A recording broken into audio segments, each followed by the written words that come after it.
ਤੁਸੀਂ ਦੇਖ ਰਹੇ ਹੋ ਟੀਵੀ ਪੰਜਾਬ ਅਤੇ ਮੈਂ ਹਾਂ ਕੁਲਵਿੰਦਰ ਮਾਹੀ। ਪੂਰਾ ਦੇਸ਼ 75ਵਾਂ ਆਜ਼ਾਦੀ ਦਿਹਾੜਾ ਮਨਾ ਰਿਹਾ ਹੈ, ਪਰ ਇਹ ਆਜ਼ਾਦੀ ਸਾਨੂੰ ਉਂਝ ਹੀ ਨਹੀਂ ਮਿਲੀ। ਇਸ ਲਈ ਕਈ ਸ਼ਹਾਦਤਾਂ ਹੋਈਆਂ, ਕਈ ਮਾਵਾਂ ਨੇ ਆਪਣੇ ਪੁੱਤ ਗਵਾਏ ਤੇ ਕੋਈ ਸੁਹਾਗਣਾ ਵਿਧਵਾਵਾਂ ਹੋ ਗਈਆਂ। ਅੱਜ ਜਦੋਂ ਅਸੀਂ ਆਜ਼ਾਦੀ ਦੇ ਜਸ਼ਨ ਮਨਾ ਰਹੇ ਹਾਂ ਤਾਂ ਬਹੁਤ ਜ਼ਰੂਰੀ ਹੋ ਜਾਂਦਾ ਹੈ ਉਹਨਾਂ ਸ਼ਹੀਦਾਂ ਨੂੰ ਯਾਦ ਕਰਨਾ। ਤੇ ਗੱਲ ਜਦੋਂ ਸ਼ਹੀਦਾਂ ਦੀ ਹੋਵੇ ਤਾਂ ਉਦੋਂ ਭਗਤ ਸਿੰਘ, ਰਾਜਗੁਰੂ ਤੇ ਸੁਖਦੇਵ ਦਾ ਨਾਮ ਨਾ ਆਵੇ, ਇਹ ਕਿਵੇਂ ਹੋ ਸਕਦਾ ਹੈ। ਆਜ਼ਾਦੀ ਦਿਹਾੜੇ ਤੇ ਪੇਸ਼ ਹੈ ਭਗਤ ਸਿੰਘ ਅਤੇ ਉਸਦੇ ਸਾਥੀਆਂ ਦੇ ਆਖਰੀ 12 ਘੰਟਿਆਂ ਤੇ ਟੀਵੀ ਪੰਜਾਬ ਦੀ ਖਾਸ ਰਿਪੋਰਟ।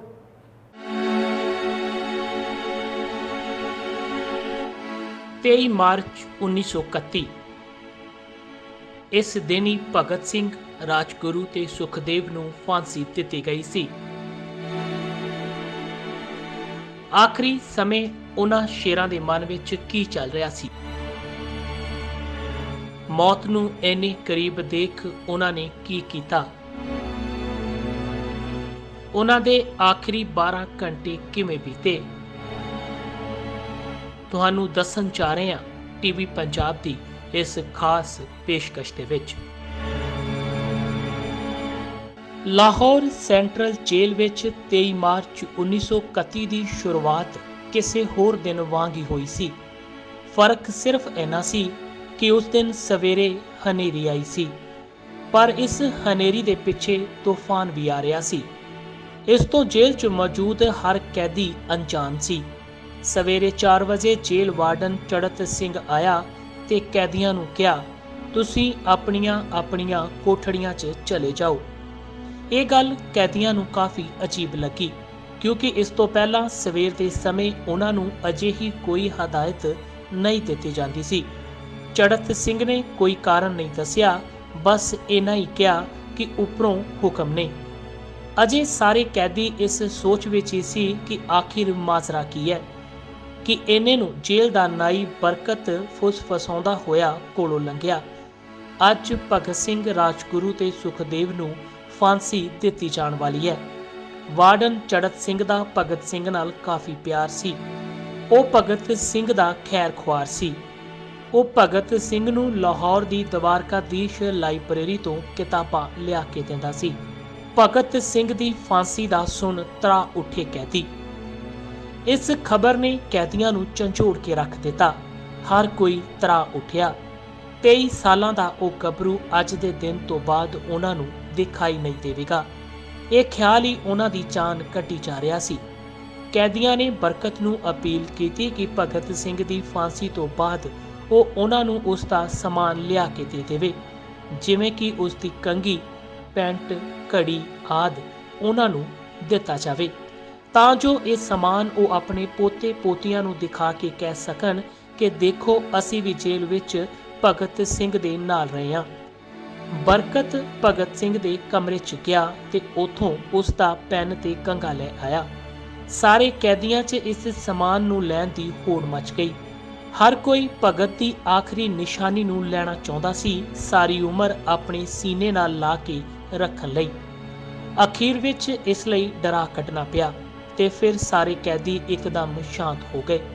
ਭਗਤ ਦੇ ਜਾਣ ਦਾ ਖਿਆਲ ਫਿਰ ਉਹਨਾਂ ਦੇ ਜ਼ਿਹਨ ਤੇ ਹਾਵੀ ਹੋ ਗਿਆ ਤੇ ਦਿਲਾਂ 'ਚ ਖਿੱਚ ਜੀ ਪੈਣ ਲੱਗੀ। ਇਹੀ ਹਾਲ ਜੇਲ੍ਹ 'ਚ ਮੌਜੂਦ ਹਰ ਸ਼ਖਸ ਦਾ ਸੀ। ਹੁਣ ਸਭ ਦੀਆਂ ਨਜ਼ਰਾਂ ਉਸ ਰਸਤੇ ਉੱਤੇ ਟਿਕ ਗਈਆਂ ਜਿੱਥੋਂ ਭਗਤ ਸਿੰਘ, ਰਾਜਗੁਰੂ ਤੇ ਸੁਖਦੇਵ ਨੂੰ ਲੈ ਕੇ ਜਾਣਾ ਸੀ। ਫਾਂਸੀ ਤੋਂ 2 ਘੰਟੇ ਪਹਿਲਾਂ ਭਗਤ ਨੂੰ ਫਾਂਸੀ ਦਿੱਤੇ ਜਾਣ ਤੋਂ 2 ਘੰਟੇ ਪਹਿਲਾਂ ਉਹਨਾਂ ਦੇ ਵਕੀਲ ਪ੍ਰਾਣਨਾਥ ਮਹਿਤਾ ਉਹਨਾਂ ਨੂੰ ਮਿਲਣ ਪਹੁੰਚੇ। ਇਸ ਮੁਲਾਕਾਤ ਬਾਰੇ ਦੱਸਦੇ ਹੋਇਆਂ ਮਹਿਤਾ ਨੇ ਬਾਅਦ 'ਚ ਦੱਸਿਆ ਕਿ ਭਗਤ ਸਿੰਘ ਆਪਣੀ ਛੋਟੀ ਜਿਹੀ ਕੋਠੜੀ ਦੇ ਵਿੱਚ ਪਿੰਜਰੇ 'ਚ ਬੰਦ ਕਿਸੇ ਸ਼ੇਰ ਵਾਂਗ ਚੱਕਰ ਲਗਾ ਰਹੇ ਸੀ। ਭਗਤ ਸਿੰਘ ਨੇ ਮੁਸਕਰਾ ਕੇ ਉਸ ਦਾ ਸਵਾਗਤ ਕੀਤਾ ਤੇ ਪੁੱਛਿਆ ਕਿ ਤੁਸੀਂ ਮੇਰੀ ਆਖਰੀ ਕਿਤਾਬ ਰੈਵੋਲੂਸ਼ਨਰੀ ਲੈਨਿਨ ਲੈ ਕੇ ਆਏ ਹੋ ਜਾਂ ਨਹੀਂ। ਮਹਿਤਾ ਨੇ ਭਗਤ ਸਿੰਘ ਨੂੰ ਕਿਤਾਬ ਦਿੱਤੀ ਤੇ ਉਹ ਉਸ ਸਮੇਂ ਕਿਤਾਬ ਪੜ੍ਹਨ ਲੱਗੇ, ਮੰਨੋ ਜਿਵੇਂ ਉਹਨਾਂ ਕੋਲ ਹੁਣ ਜ਼ਿਆਦਾ ਸਮਾਂ ਨਾ ਬਚਿਆ ਹੋਵੇ।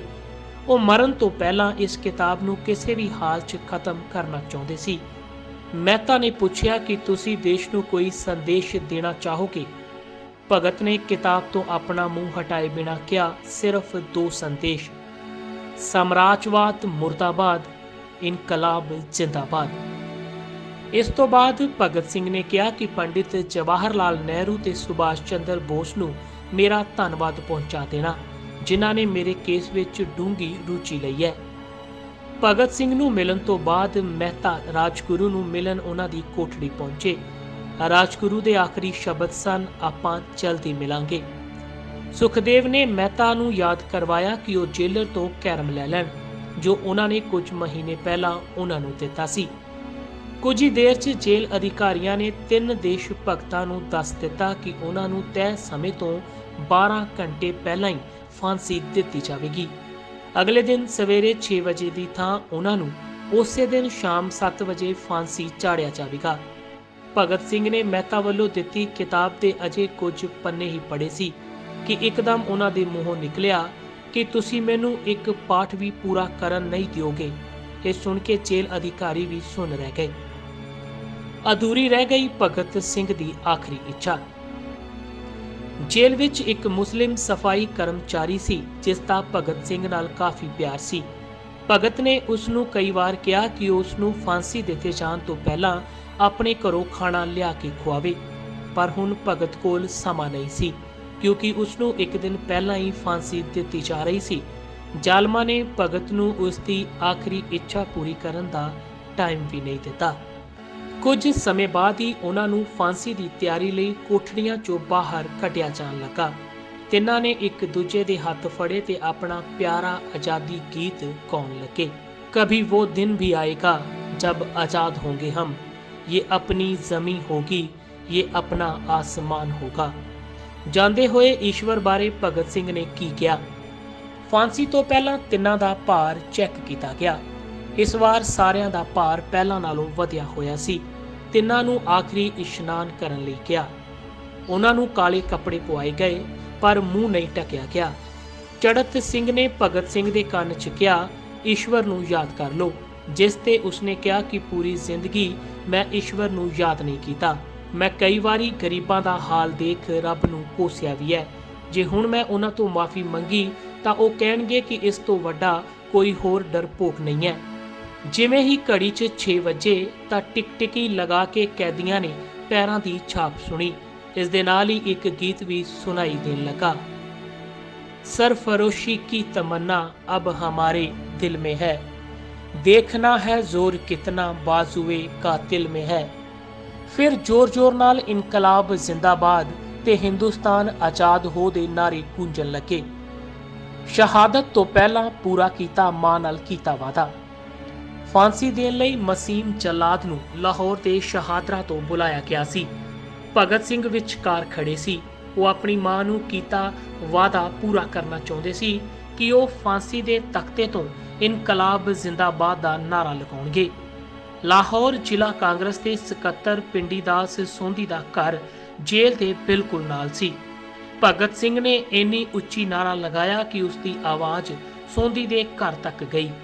ਭਗਤ ਸਿੰਘ ਦੀ ਆਵਾਜ਼ ਸੁਣ ਜੇਲ੍ਹ ਦੇ ਦੂਜੇ ਕੈਦੀ ਵੀ ਨਾਰੇ ਲਾਉਣ ਲੱਗੇ ਤੇ ਇਨਕਲਾਬ ਜ਼ਿੰਦਾਬਾਦ ਦੇ ਨਾਰਿਆਂ ਨਾਲ ਪੂਰੀ ਜੇਲ੍ਹ ਗੂੰਜ ਉੱਠੀ। ਉਦੋਂ ਕੋਈ ਭਗਤ ਸਿੰਘ ਦੀ ਥਾਂ ਕਿਸੇ ਹੋਰ ਨੂੰ ਫਾਂਸੀ ਚੜ੍ਹਨ ਲਈ ਕਹਿੰਦਾ ਤਾਂ ਸ਼ਾਇਦ ਉਹ ਵੀ ਹੱਸਦੇ ਹੱਸਦੇ ਫਾਂਸੀ ਚੜ੍ਹ ਜਾਂਦਾ। ਇਸ ਦੌਰਾਨ ਉਹਨਾਂ ਦੇ ਗਲਿਆਂ 'ਚ ਫਾਂਸੀ ਦੇ ਰੱਸੇ ਪਾਏ ਗਏ। ਉਹਨਾਂ ਦੇ ਹੱਥ ਪੈਰ ਬੰਨ੍ਹ ਦਿੱਤੇ ਗਏ। ਜਲਾਦ ਨੇ ਪੁੱਛਿਆ, ਸਭ ਤੋਂ ਪਹਿਲਾਂ ਕੌਣ ਜਾਏਗਾ? ਸੁਖਦੇਵ ਨੇ ਸਭ ਤੋਂ ਪਹਿਲਾਂ ਫਾਂਸੀ ਤੇ ਚੜ੍ਹਨ ਲਈ ਹਾਮੀ ਭਰੀ। ਜਲਾਦ ਨੇ ਇੱਕ ਇੱਕ ਕਰਕੇ ਰੱਸੀ ਖਿੱਚੀ ਤੇ ਪੈਰਾਂ ਹੇਠ ਲੱਗੇ ਤਖਤਿਆਂ ਨੂੰ ਪੈਰ ਮਾਰ ਕੇ ਹਟਾ ਦਿੱਤਾ। ਕਾਫੀ ਦੇਰ ਤੱਕ ਉਹਨਾਂ ਦੀਆਂ ਦੇਹਾਂ ਤਖਤੀਆਂ ਉੱਤੇ ਲਟਕਦੀਆਂ ਰਹੀਆਂ। ਅੰਤ ਉਹਨਾਂ ਨੂੰ ਹੇਠਾਂ ਉਤਾਰ ਲਿਆ ਗਿਆ ਤੇ ਉੱਥੇ ਮੌਜੂਦ ਡਾਕਟਰ ਲੈਫਟੀਨੈਂਟ ਕਰਨਲ ਜੇ ਨੈਲਸਨ ਨੇ ਉਹਨਾਂ ਨੂੰ ਮ੍ਰਿਤਕ ਐਲਾਨ ਦਿੱਤਾ। ਇੱਕ ਜੇਲ੍ਹ ਅਧਿਕਾਰੀ ਤੇ ਫਾਂਸੀ ਦਾ ਇੰਨਾ ਅਸਰ ਹੋਇਆ ਕਿ ਉਸ ਨੂੰ ਮ੍ਰਿਤਕਾਂ ਦੀ ਪਛਾਣ ਕਰਨ ਲਈ ਕਿਹਾ ਗਿਆ ਤਾਂ ਉਸਨੇ ਆਪਣੀ ਨੌਕਰੀ ਦੀ ਪਰਵਾਹ ਕੀਤੇ ਬਿਨਾਂ ਅਜਿਹਾ ਕਰਨ ਤੋਂ ਇਨਕਾਰ ਕਰ ਦਿੱਤਾ। ਉਸ ਨੂੰ ਉਸੇ ਸਮੇਂ ਮੁਅੱਤਲ ਕਰ ਦਿੱਤਾ ਗਿਆ ਤੇ ਉਸ ਦੀ ਥਾਂ ਇੱਕ ਜੂਨੀਅਰ ਅਫਸਰ ਨੇ ਇਹ ਕੰਮ ਕੀਤਾ। ਸ਼ਹੀਦਾਂ ਦਾ ਅੰਤਿਮ ਸੰਸਕਾਰ ਵੀ ਢੰਗ ਨਾਲ ਨਹੀਂ ਕੀਤਾ। ਜਿੱਥੇ ਜੇਲ੍ਹ ਦਾ ਇੱਕ ਕੈਦੀ ਸ਼ਹੀਦਾਂ ਲਈ ਹੰਝੂ ਵਹਾ ਰਿਹਾ ਸੀ, ਇੱਕ ਅਫਸਰ ਰੋ ਰਿਹਾ ਸੀ, ਉੱਥੇ ਅੰਗਰੇਜ਼ ਸਰਕਾਰ ਇੰਨੀ ਜ਼ਾਲਮ ਸੀ ਕਿ ਜੇਲ੍ਹ ਦੇ ਅੰਦਰ ਹੀ ਉਹਨਾਂ ਦਾ ਅੰਤਿਮ ਸੰਸਕਾਰ ਕਰਨ ਦੀਆਂ ਸਲਾਹਾਂ ਬਣਾ ਰਹੀ ਸੀ। ਪਰ ਜਦੋਂ ਅਧਿਕਾਰੀਆਂ ਨੂੰ ਲੱਗਾ ਕਿ ਜੇਲ੍ਹ ਤੋਂ ਧੂੰਆਂ ਨਿਕਲਦਾ ਦੇਖ ਬਾਹਰ ਖੜੀ ਭੀੜ ਭੜਕ ਸਕਦੀ ਹੈ ਤਾਂ ਉਹਨਾਂ ਮਨ ਬਦਲ ਲਿਆ। ਇਸ ਲਈ ਜੇਲ੍ਹ ਦੀ ਪਿਛਲੀ ਕੰਧ ਤੋੜੀ ਗਈ ਤੇ ਉਸ ਰਸਤੇ ਤੋਂ ਇੱਕ ਟਰੱਕ ਅੰਦਰ ਲਿਆਂਦਾ ਗਿਆ। ਬੜੇ ਹੀ ਅਪਮਾਨਜਨਕ ਤਰੀਕੇ ਨਾਲ ਸ਼ਹੀਦਾਂ ਦੀਆਂ ਮ੍ਰਿਤਕ ਦੇਹਾਂ ਨੂੰ ਸਮਾਨ ਵਾਂਗ ਉਸ ਵਿੱਚ ਲਤਿਆ ਗਿਆ। ਰਾਵੀ ਤੱਟ ਤੇ ਸੰਸਕਾਰ ਕੀਤਾ ਜਾਣਾ ਸੀ, ਪਰ ਪਾਣੀ ਘੱਟ ਹੋਣ ਕਾਰਨ ਸਤਲੁਜ ਦੇ ਕੰਢੇ ਸੰਸਕਾਰ ਕਰਨ ਬਾਰੇ ਸੋਚਿਆ ਗਿਆ। ਭਗਤ ਸਿੰਘ, ਰਾਜਗੁਰੂ ਤੇ ਸੁਖਦੇਵ ਦੀਆਂ ਮ੍ਰਿਤਕ ਦੇਹਾਂ ਨੂੰ ਫਿਰੋਜ਼ਪੁਰ ਨੇੜੇ ਸਤਲੁਜ ਕੰਢੇ ਲਿਆਂਦਾ ਗਿਆ। ਰਾਤ ਦੇ 10 ਵੱਜ ਚੁੱਕੇ ਸਨ। ਡਿਪਟੀ ਪੁਲਿਸ ਕਮਿਸ਼ਨਰ ਕਸੂਰ ਸੁਦਰਸ਼ਨ ਸਿੰਘ ਕਸੂਰ ਪਿੰਡ ਦੇ ਇੱਕ ਪੁਜਾਰੀ ਜਗਦੀਸ਼ ਅਜਰਜ ਨੂੰ ਬੁਲਾ ਲਿਆਏ ਤੇ ਤਿੰਨਾਂ ਕ੍ਰਾਂਤੀਕਾਰੀਆਂ ਦਾ ਅੰਤਿਮ ਸੰਸਕਾਰ ਕੀਤਾ ਗਿਆ। ਜਿਵੇਂ ਹੀ ਲੋਕਾਂ ਨੂੰ ਇਸ ਗੱਲ ਦਾ ਪਤਾ ਲੱਗਾ ਤਾਂ ਲੋਕਾਂ ਦਾ ਹਜੂਮ ਉੱਥੇ ਪਹੁੰਚ ਗਿਆ। ਬ੍ਰਿਟਿਸ਼ ਅਧਿਕਾਰੀਆਂ ਨੇ ਲੋਕਾਂ ਨੂੰ ਆਪਣੇ ਵੱਲ ਆਉਂਦੇ ਦੇਖਿਆ ਤਾਂ ਉਹ ਉੱਥੋਂ ਭੱਜ ਖੜੇ ਹੋਏ। ਸਾਰੀ ਰਾਤ ਪਿੰਡ ਦੇ ਲੋਕਾਂ ਨੇ ਅੱਧ ਸੜੀਆਂ ਲਾਸ਼ਾਂ ਕੋਲ ਪਹਿਰਾ ਦਿੱਤਾ ਤੇ ਦਿਨ ਚੜ੍ਹਦੇ ਹੀ ਜ਼ਿਲ੍ਹਾ ਮੈਜਿਸਟ੍ਰੇਟ ਦੇ ਦਸਖਤਾਂ ਨਾਲ ਇਹ ਨੋਟਿਸ ਚੱਪੇ-ਚੱਪੇ ਤੇ ਲਾ ਦਿੱਤੇ ਗਏ ਕਿ ਭਗਤ ਸਿੰਘ, ਸੁਖਦੇਵ ਤੇ ਰਾਜਗੁਰੂ ਦਾ ਅੰਤਿਮ ਸੰਸਕਾਰ ਸਤਲੁਜ ਕੰਢੇ ਪੂਰੇ ਸਿੱਖ ਤੇ ਹਿੰਦੂ ਰੀਤੀ ਰਿਵਾਜਾਂ ਨਾਲ ਕੀਤਾ ਗਿਆ।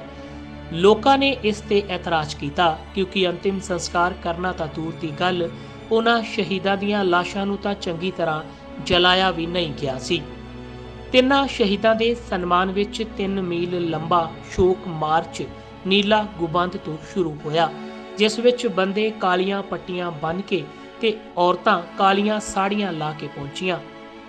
ਲਾਹੌਰ ਤੋਂ ਲੰਘਦਾ ਹੋਇਆ ਇਹ ਜਲੂਸ ਅਨਾਰਕਲੀ ਬਾਜ਼ਾਰ ਦੇ ਵਿੱਚ ਰੁਕਿਆ। ਜਦੋਂ ਭਗਤ ਸਿੰਘ ਤੇ ਦੂਜੇ ਸ਼ਹੀਦ ਦੇ ਪਰਿਵਾਰ ਉਹਨਾਂ ਦੇ ਬਚੇ ਹੋਏ ਅਵਸ਼ੇਸ਼ ਲੈ ਕੇ ਪਹੁੰਚੇ ਤਾਂ ਪੂਰੀ ਭੀੜ 'ਚ ਸੰਨਾਟਾ ਛਾ ਗਿਆ। ਫੁੱਲਾਂ ਦੇ ਨਾਲ ਢਕੇ ਤਾਬੂਤਾਂ 'ਚ 3 ਸ਼ਹੀਦਾਂ ਦੀਆਂ ਲਾਸ਼ਾਂ ਉੱਥੇ ਪਹੁੰਚੀਆਂ ਤਾਂ ਭੀੜ ਭਾਵੁਕ ਹੋ ਗਈ। ਲੋਕ ਆਪਣੇ ਹੰਝੂ ਰੋਕ ਨਾ ਸਕੇ। ਇੱਕ ਮਸ਼ਹੂਰ ਅਖਬਾਰ ਦੇ ਸੰਪਾਦਕ ਮੌਲਾਨਾ ਜ਼ਫਰ ਅਲੀ ਖਾਨ ਨੇ ਇਸ ਮੌਕੇ ਇੱਕ ਨਜ਼ਮ ਪੜ੍ਹੀ। ਪੂਰਾ ਮਾਹੌਲ ਗਮਗੀਨ ਹੋ ਗਿਆ। ਦੂਜੇ ਪਾਸੇ ਵਾਰਡਨ ਚੜਤ ਸਿੰਘ ਆਪਣੇ ਕਮਰੇ 'ਚ ਪਹੁੰਚੇ ਤੇ ਫੁੱਟ-ਫੁੱਟ ਕੇ ਰੋਣ ਲੱਗੇ। ਆਪਣੇ 30 ਸਾਲਾਂ ਦੇ ਕੈਰੀਅਰ 'ਚ ਉਹਨਾਂ ਨੇ ਸੈਂਕੜੇ ਫਾਂਸੀਆਂ ਦੇਖੀਆਂ, ਪਰ ਕਿਸੇ ਨੇ ਮੌਤ ਨੂੰ ਇੰਨੀ ਬਹਾਦਰੀ ਨਾਲ ਗਲੇ ਨਹੀਂ ਲਗਾਇਆ ਸੀ ਜਿੰਨੀ ਬਹਾਦਰੀ ਨਾਲ ਭਗਤ ਸਿੰਘ ਤੇ ਉਸ ਦੇ ਸਾਥੀਆਂ ਨੇ ਲਗਾਇਆ।